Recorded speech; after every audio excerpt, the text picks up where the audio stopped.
All right, welcome back to the program. In case you're just joining us, it's another Finance Friday. Like I said at the beginning of the program, my guest is Ubong King, who is a serial entrepreneur, a business coach, the president of Thinkation. I hope I got that right.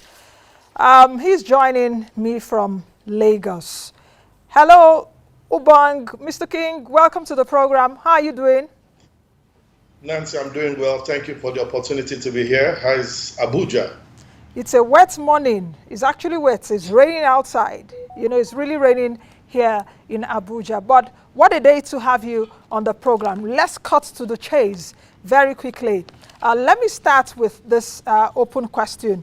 How much have businesses been transformed by COVID-19 pandemic, in your view? Well, for me, business is no more as usual. Business has changed forever.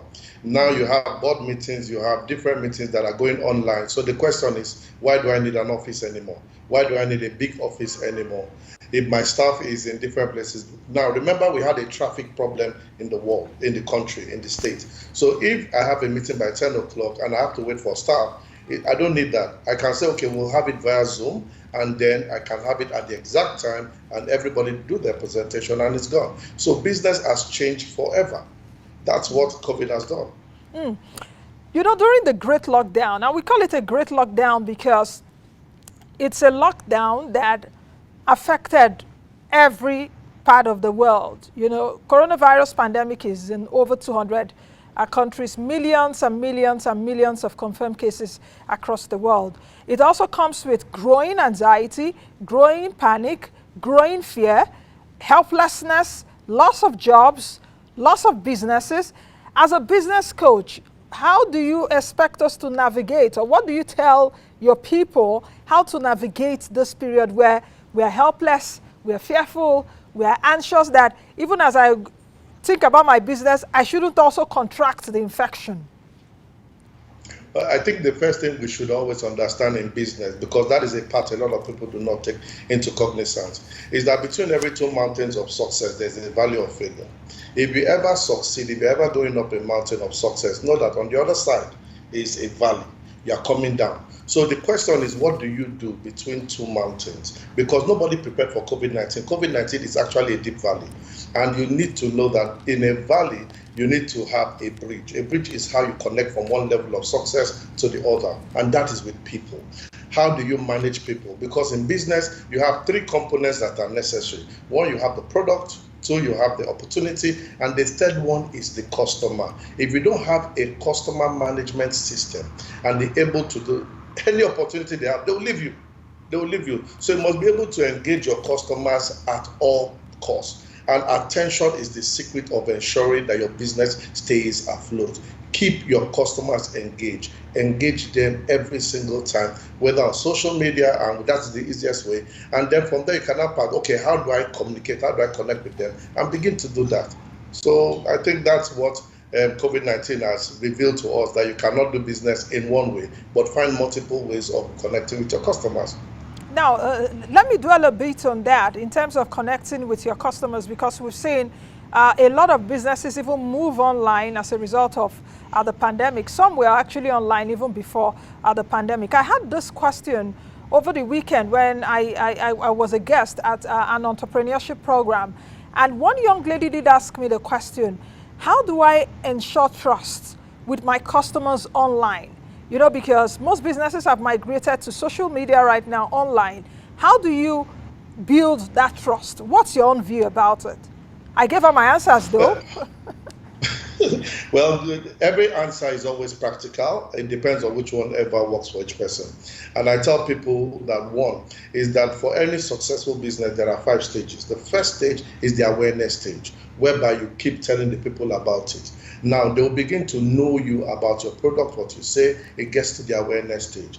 Awareness is where people accept that you know what you're talking about, accept that you are doing whatever you're doing. And then number 3, you go to the marketing. This is when the value of your product comes out, that your product is this is the cost of the product. Now, they know you based on your value. Then it goes to sales, where money is exchanged for whatever you are saying. Now, if they taste your product and your product is good, they can now go to the next level, which is referral. So what I tell tell people is that every time you are marketing or you have a product, people are at different levels of your relationship. There are people that are awareness stage, there are people that are the marketing stage. So you don't think everybody should know your business at once. Now, when you go online, ensure that you have a control strategy and be able to tell them that these are the checks and the balances, the checks that people should check anytime they're doing anything online, because there are a lot of young people and a lot of people that are taking advantage of people who don't understand these controls, and then they lose their money online. And I believe that as we're doing this, the country will wake up to cybercrime and be able to put controls in place. How difficult do you think it has been for especially small business in Nigeria with an economy that was really struggling, even the pandemic? What we have right now is a pandemic worsened economy. We were actually struggling before. We were in a recession for close to 2 years or so. We tried to recuperate. Did we even recuperate? We were just trying to come out of coma, and the pandemic is striking now, which the economy has been worsened by it. How do you expect that we can have business unusual strategies with not too strong economic fundamentals? Because whatever business you're putting out, the economy also has to support it, whether it's good for bad. Okay.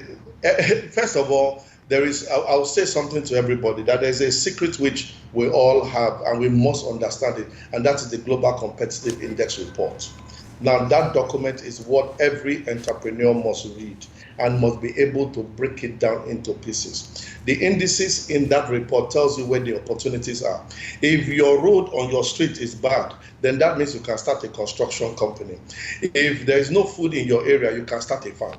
Because the problem you have creates the opportunity which you can take advantage of.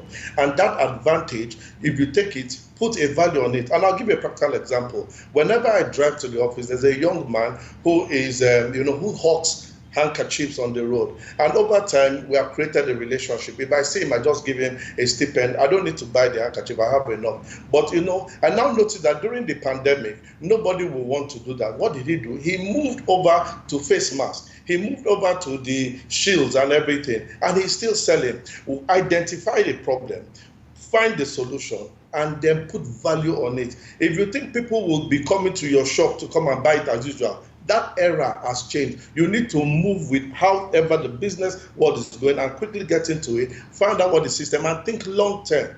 Now, when is the pandemic ending? What is happening in the world? How is it changing, and how can you begin? If you think small, you enter trouble, because it is no more a function of size, it's speed. If you are not taking over the market, you will become the next market others will share. Others will share you. Business is war, and understand it and treat it as such. There is no mercy when it comes to business, because everybody wants the market share. Everybody wants the business. Everybody wants you. They want your money. So whoever has the money, that's where the attention is going to. So from what you're saying right now, perhaps bigger businesses have chances of survival than smaller businesses in Nigeria. And if you take a look at it, we have 41.6 million small businesses, small and medium, micro in fact. Micro makes the majority of it, like that guy selling handkerchief on the way. 41.5 million micro businesses. The other 100,000 is between medium, small, and medium. Now, how do you think that these guys will survive when it seems that COVID-19 pandemic is favoring the bigger guys? It's not that they are not also struggling, but how will it favor them? How will they even survive? Remember, I said one word, and that is the most important word in business, and that is customer management. Why did I go back to this? But because he had managed me over time. If you have a poor relationship with your customers, you are losing them. If you cultivate your customers, they will come back to you. They will find out, how do we be a part of your business? You must know how to penetrate your market. You must know how to keep your customers there. Now, there's nothing wrong in even sending. I'll tell a classic example. Now, I actually signed on Airbnb whenever I travel. So this period, they sent me a mail that I should send a card to all my hosts everywhere I have stayed outside. I should send a card to them. They created the card. They told me to just send it to my host. Now, what has happened? My host remembers me. Airbnb remembers me. If I'm going out, which hotel do you think I'll go to? They ensure that they hold me. Now, anybody that is selling to people, you can call your customers. Mr. Lagbaja, how are you doing? Long time. I hope everything is okay. Once they remember you, their money is coming back to you. But if you ignore your customers now because of pandemic and keep saying pandemic, money follows attention. Money follows attention. So you must get the attention, you must keep the attention, and you must multiply the attention. You can't keep quiet now because of COVID. This is when you make the loudest noise about your business and everything goes. Even if you are selling plantain, if Mama Clara is passing, Mama, how you doing now? No worry, we go survive. She believes you're optimistic and knows that your business will survive. But if you now say, it go bad, everything is going down. You need to get back and stay afloat. Between every two mountains of success, there's a valley. So you need to start climbing up. There is effort, there's energy. You don't give up at the valley because you'll be swallowed and you'll be killed. Hello, YouTubers. Welcome to Moneyline with Nancy TV YouTube channel. This is where we provide you with instructive business directions, processes, and guidance to help you assess the right resources to fund your businesses to withstand every form of internal and external shock. You will find here awesome informative videos on business, entrepreneurship, and lifestyle just to help you make informed business and financial decisions. Punch the subscribe button and let us drive you through the world of business. Please follow all our social media platforms on Facebook, on Twitter, on Instagram, on LinkedIn, and follow us for latest updates on our website. You know what you just said now reminded me of one of my hairstylists, because I don't know if I'm a bad customer or a good customer when it comes to hair making. I approach, I have like a few of them that make my hair, of course, before the pandemic, and it depends on what I want to make. But one of them, interestingly, out of just a few of them, called me one of those days and said, that he just wanted to ask of me and to know how I'm doing. In my mind, I was like, okay. He is very smart. He wants me to remember him and all of that. And I do have it even at the back of my mind that if I'm able to muster the courage to go out and sit down to make my hair again, I'm definitely going to go to that guy. So what you're actually saying is that money follows attention. Attention. How do I create that attention when perhaps I do not have the resources? Because in Nigeria, yes, go ahead. Now, see, there are different ways. Okay, and let me come down to business format. 20% of your investment gives you 80% of your result. You need to identify that 20%. So let me back up a little bit. People need to understand business and need to get business education. The fact that you have money does not mean you're a businessman. If you have 500 or 100 million inside an account, that doesn't mean that you can start a business. You need to invest time and study and say, okay, this is what I need, a business education in that area of your interest, and cultivate it. Now, so if you have like a small business, now, one of the things is that identify the people that are most important, that give you the biggest mileage, and begin to relate with him. You said it yourself that somebody called you. You may have like 10, but that one called you. And that one that called you has kept as what he has done. He has done what they call the acceptance. First was the awareness, then acceptance. He's reminding you.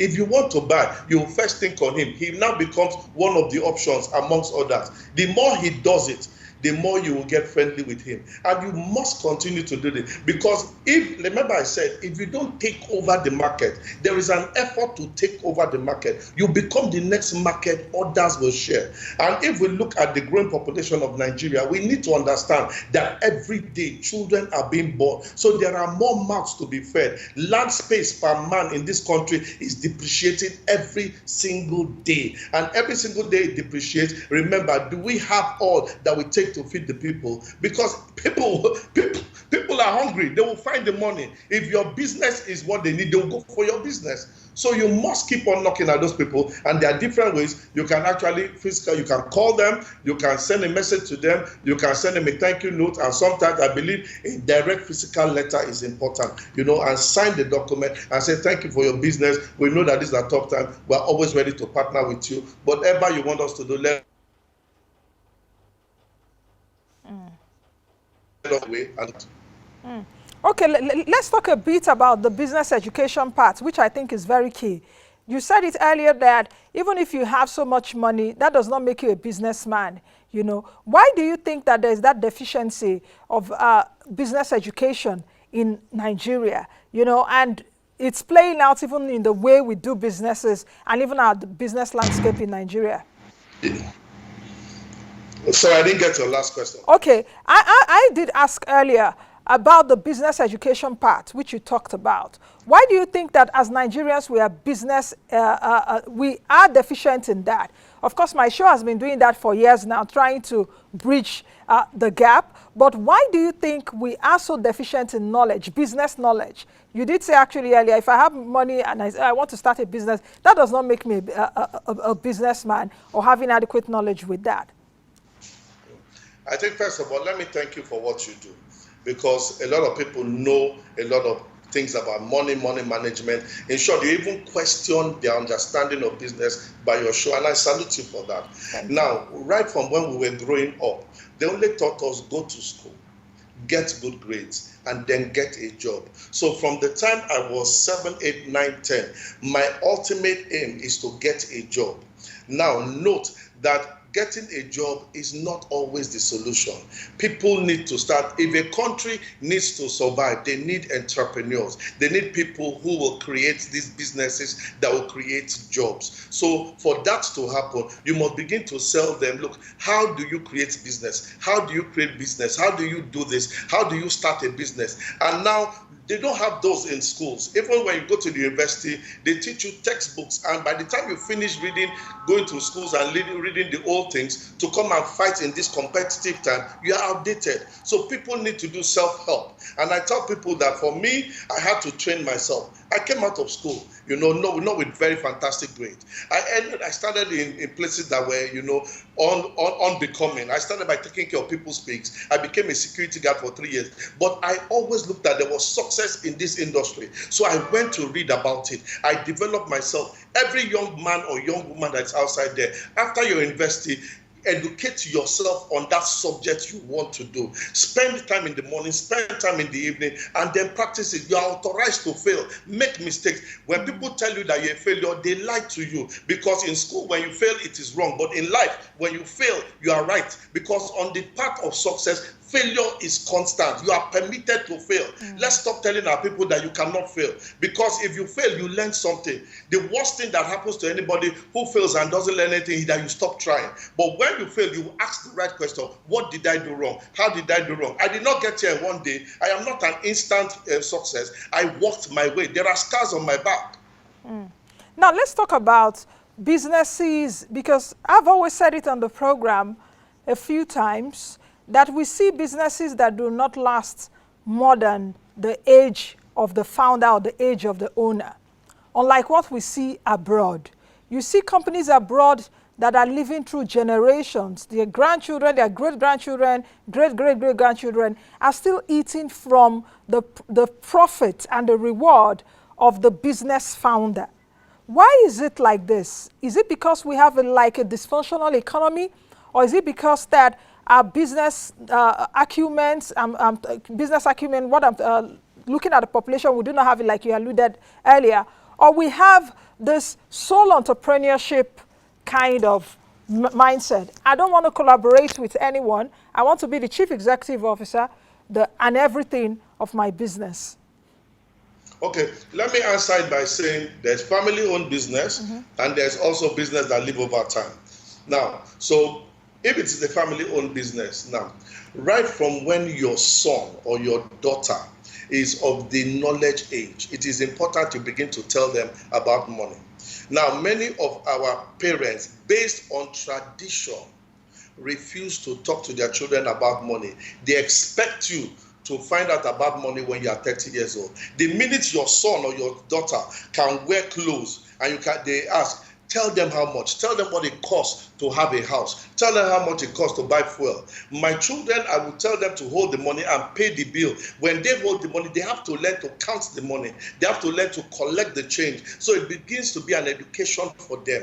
Now, once they begin to do that, that interest in how do I get money? How do I keep money? So by the time they begin to grow like that, once they have entered into secondary school, because now there's peer pressure, begin to engage them into the business, let them walk through the department, work in admin, work in operations, work in sales, work in different departments. Let them be subject to other people. Let them understand what corporate governance is. Let them get to understand that, even if I'm your father, you are going to be reporting to the manager of that department. So when they enter trouble, that person will bring their matter and then you deal. So by the time they come home, sometimes it will be painful, they will cry, sometimes they'll be excited, no problem, and then they go. So that at the end, corporate governance takes it. They will understand why they are not ripe to be MD yet, but rather they will have to learn to be manager or supervisor per time. So that is family-owned business. So when the father decides to hand over, he has a son or a daughter who is prepared. Now, if it is another business that is not family-oriented, now there's succession planning. From the time you register the company or your board of directors, you need to put your governance, your corporate governance practice in place. Now, I am not a lawyer, but I have a company secretary. The company secretary's responsibility is to plan my governance, my corporate governance structure in place. I am not the finance person, but I understand finance. So I employed somebody in finance. So when the finance person comes, he tells me what is our cash projection, what is our business. So you put this structure in place and are able to say, okay, these people you have managed, you have done well, send them out to different branches. When they've done well, based on their return or their plan, you can now say, okay, fine, now you are able to take over the company to the next level and step aside and give them leadership. Then meanwhile, the shareholding of the company, depending on who you are, you can have significant shares or you can get people to come and invest in it and then get a certain percentage out of it. But if you say you want to hold your company and then hold the money in a function of time, you say whatever goes up must come down, Now let's address this also. Someone wrote to me some time ago for my advice to say, oh, Nancy, I have a fantastic idea. I met a certain man and he actually said he was going to give me some money for my investment. But the man with the money wanted to relocate his money-making idea in his town. And the young man writing to me did say that the man was using that as a guise. The man was saying that the location of his town the location is closer to the raw materials. Do you understand what I'm saying? As a ploy to locate it in his town, what should he do? He has the idea, he has no money. The man is ready to invest in the business. What's your view? And also address the aspect of idea and money. I have an idea, I don't have money. I get someone that has the money, puts it into my idea. How do I structure that? So 2 questions that are somehow like twins, but not exactly the same. Okay, let me start by saying, whenever it comes into partnerships at whatever level, whether it's financial partnerships or relationship, always have legal advice. Always, you will never go wrong with legal advice. Now, because when partnerships come and then lines are signed, dotted lines are signed, it becomes a problem over. Everybody can manage poverty. But the true character of a person comes when money is on the table. Once the money appears, you will know the true character of that person. This man has ideas. This man has the money. The one that has the money he says that relocate your business here. If you are wise, you know that he wants to take over your business over time. It's very simple. Because he didn't have the money based on number. He understood strategy. So he has thought about your business that it will work for him and code. The worst thing he will do, he will buy you out over time and then send it to go. You have a choice. Do you want to sell your business in 2 years or 3 years? You can relocate there, then cash out, make money, and go and start on that business. You have the one with the intellectual property. And let me tell you, people that have intellectual property, when God gives you that intellectual property, he also gave 10,000 people. 10,000 people at the same time. It is the first to come out that matters. People that started pure water, you can see, this is a good idea. But guess what? Everybody now has done it. They've even done it better than you. So if you are in that kind of situation, please, you decide what you want to do. Whatever you want to do. Do you want to cash out in 3 years? Because once the money starts coming out, you can do so. You can stock your own money and say you invest in your own business later.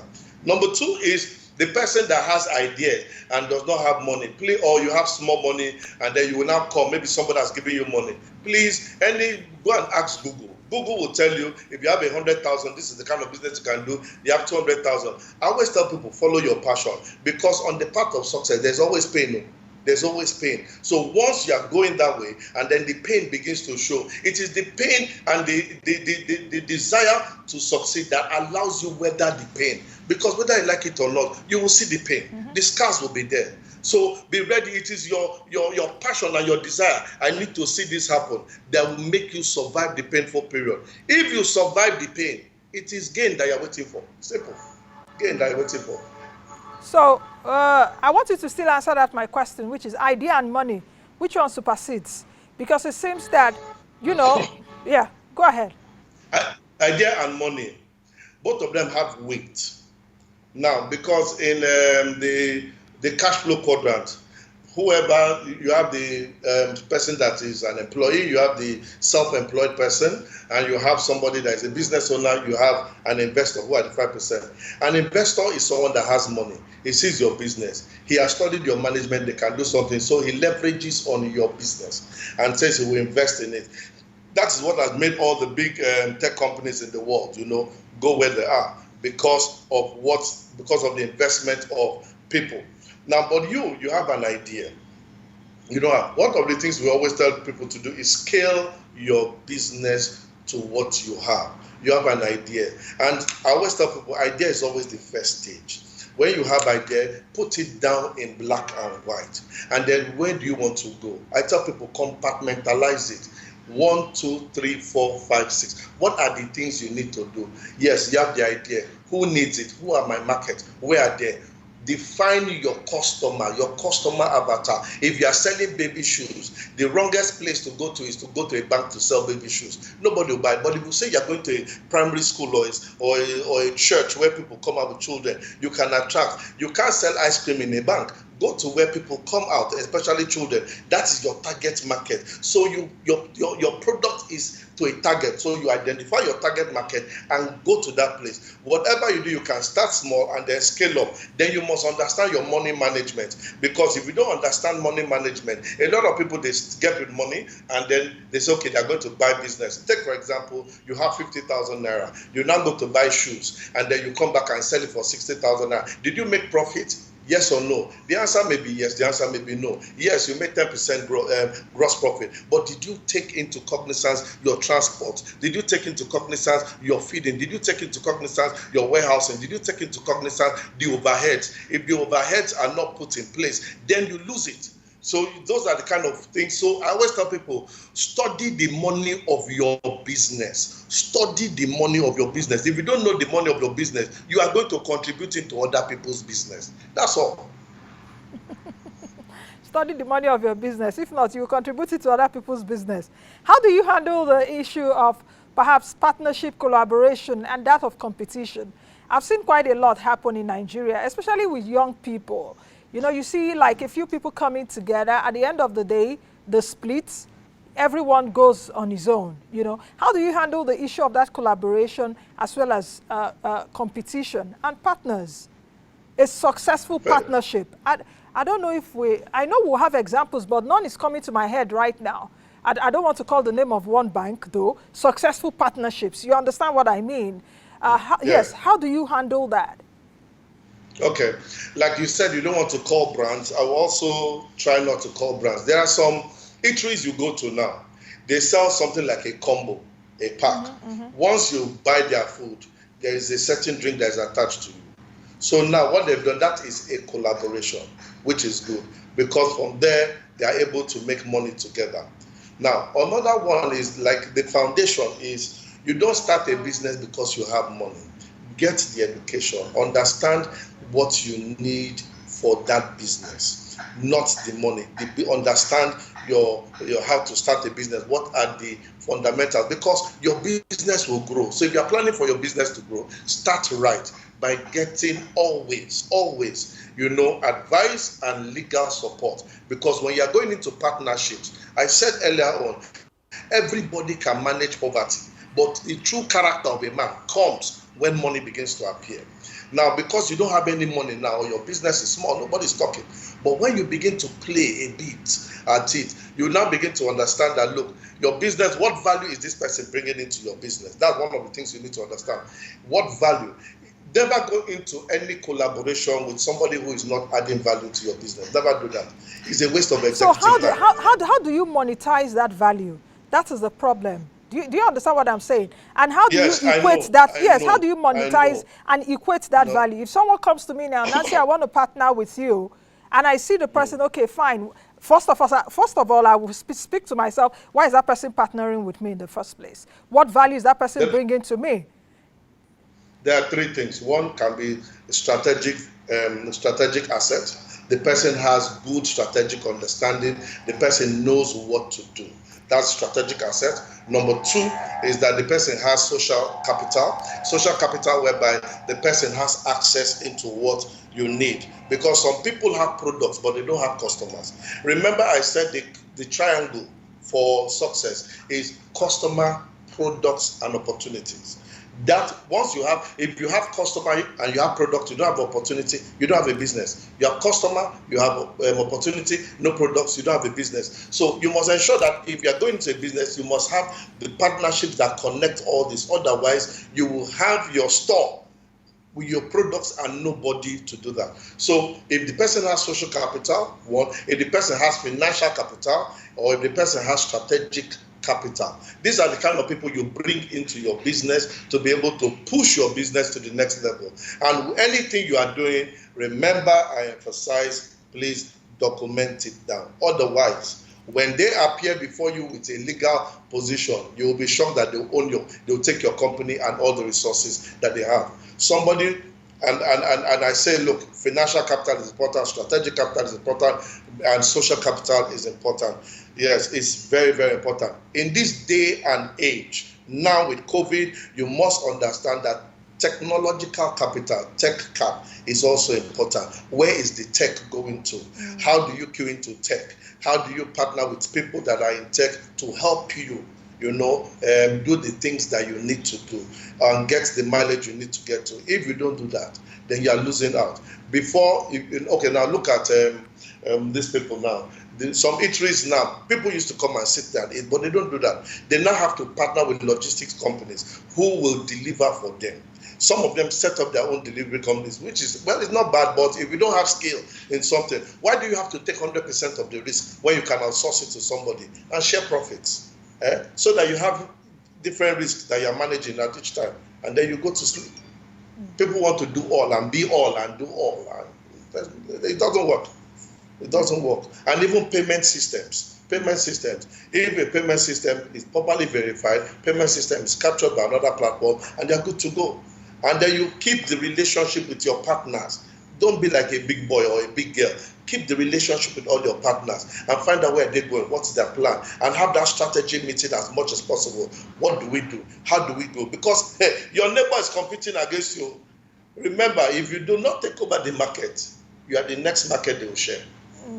How do you manage time and talent? Time and talent management in your business, especially now that even COVID-19 has, is facing us. And you did say, of course, some of your staff are working from home, How do you manage time and talent? Because time and talent is very critical in your business. How do you even attract the talent even to your business that will help you grow business? I am thinking that's even the topic for another show, but you can address it a bit. First of all, that is Business School 506, because that is the secret of every business. The secret of the business is not the name of the company, it's the people in the company. Yes, if you don't learn to manage people, there's a problem. Pareto's principle states that 20% of your investment brings 80% of your result. 20% of the people in your company, in your system, give you 80% of your result. If you're a wise leader or a wise person, identify those 20% and spend time with them and make them very, very, very comfortable. Now, what you now do is now that 20%, engage them to identify their own 20%. When they identify their own 20%, that gives them 80%. What you'll find out is 36% of the people you have give you 96% of your result. Remember, you're a businessman. 36% give you 96% results. So 60 64% only gives you 4% result. If you lose that 36%, you lose a sizable market of your share. Now, what do this 36% want? That is what leadership should do. You should spend time to find out what they want. How do you connect to their own vision? How do you be there for them? How do you, be there for them? Because people will not love you until they know you love them. Until they know you love them, they will now commit themselves to you. I am not a success. And I tell every person that every successful number one you see was made by a competent number two. If your number two is strong, number one is fantastic. If your number two is not working well, number one, you are useless. So you need to be very careful to ensure that you have the right number two by cultivating number two with your vision. What are you telling your leadership? Do they understand your vision? Do they understand where you want to go? Do they understand the part they will play in it? And then when they begin to play it and do it, celebrate them, Don't be the one that you get all and you chop all. Celebrate that number two, number three, number four, celebrate them. I'll tell you something that I did. I've done certain things for a lot of myself, but I send them thank you cards and I sign on it and send it to them. It breaks them because somebody just wants to hear thank you for being a part of my business, and that means a lot to them. It's not always money that you need. It's just to go to the house and then maybe buy yam and buy this thing, give it to the madam. When you do that, by the time the man is thinking of other things, the wife will call him, say, honey, better behave yourself. Better do the work well. But if you irritate his family and do that, they will tell you that useless work.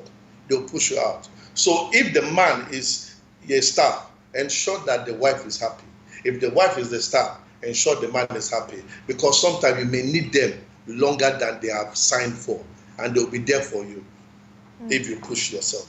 As a business coach, you have interacted with companies, executives. You've also interacted with startups. Even at this time, what are the denominators that pose as challenges? What are the common denominators right now that big companies and also startups or even small businesses tell you, or you try to find solutions to them? I think for me, it's the metamorphosis of business. Metamorphosis of business. Now, because every company right now has entered into an era whereby if their business is not online, if their business is not social friendly, then they lose it. Remember, we are just talking about the A-gen, the alpha generation, the people that are working with artificial intelligence, people that use phone to buy their products. Meanwhile, a lot of companies are expecting you to come to their warehouse. It has gone past warehousing. Now you have people that will buy online. How do you move your business to the next stage? How do you take, who are your market? Now, because the people you are selling to, where do they get their content from? Where do they see it? So you must begin to understand that your market is, your business is defined by the market you are serving. So if your market is the young generation, if your business is not on the social space, you will not last long. There is a particular bank that some 10 to 15 years ago started, relating with younger people. Why? They planned a 10 to 15 years plan. Today, all the young people are in that bank. All the young people in that bank. They did strategic planning. Now, so they are now thinking, how do I need to use see? I went to a country, Kenya, and I wanted to open an account there. What did they do? They did not ask me to come and fill form. They just carried an iPad and I filled the form there and I signed and account was open. But when you now tell someone, okay, come and fill 10 forms, bring your grandmother's left eye and this one. Your mother's maiden name, every utility bill. No, you need to be ready because right now there are other things that are taking over the economies of the world. Remember, somebody sneezed in Wuhan, China, and the economy of countries went down. Whatever is happening outside has a ripple effect on your country. So do not stop studying where you are. Study the globe in planning your decision. Otherwise, you are losing it. So from this now, what kind of businesses do you foresee that will be better, that will be delivered in the labor room? That will be delivered in the labor room? From this pandemic-induced or pandemic-delivered businesses. every business that has an AI complement is the one that will be relevant, will survive, and will take over the market. The faster you can get your business to AI complement, to tech complement, the better for you. Because it can tell you how the market is performing, it can tell you predictive marketing, it can go, if you watch, there are some systems, TVs up online, you know, that like you now, you're online. There are people that do not, are looking at where do we go to, because it tells you what you need to hear, how you need to hear. You need to become friendly with the people or you lose them. So you have those kind of, any business that is AI complement, tech complement is ready, because people want to get, the attention span of a man has reduced from 49 seconds to 7 seconds. So you must catch them at the speed of light. You must catch them to take their decision. What is the strategy of your advert? It has to be AI complement. There is nothing that any business can thrive if you put this into perspective. Okay, finally, because we just have to go, what has this pandemic taught you, even as a business coach, even as a serial, yes, entrepreneur? What has it taught you? Even, you know, for those of us even in the circle, I've said it a few times even on the show, during this lockdown, I learned a few things. A lot of things were also reiterated to me. What are the things you've learned? What has this pandemic taught you? This pandemic has taught me that there's more inside me than I ever thought. More inside me than I ever thought. Because pain is always the down payment for gain. You don't know what you have until you get into some trouble. I never knew that I could be having a lot of meetings, training, and strategy sessions with people via online. I never knew.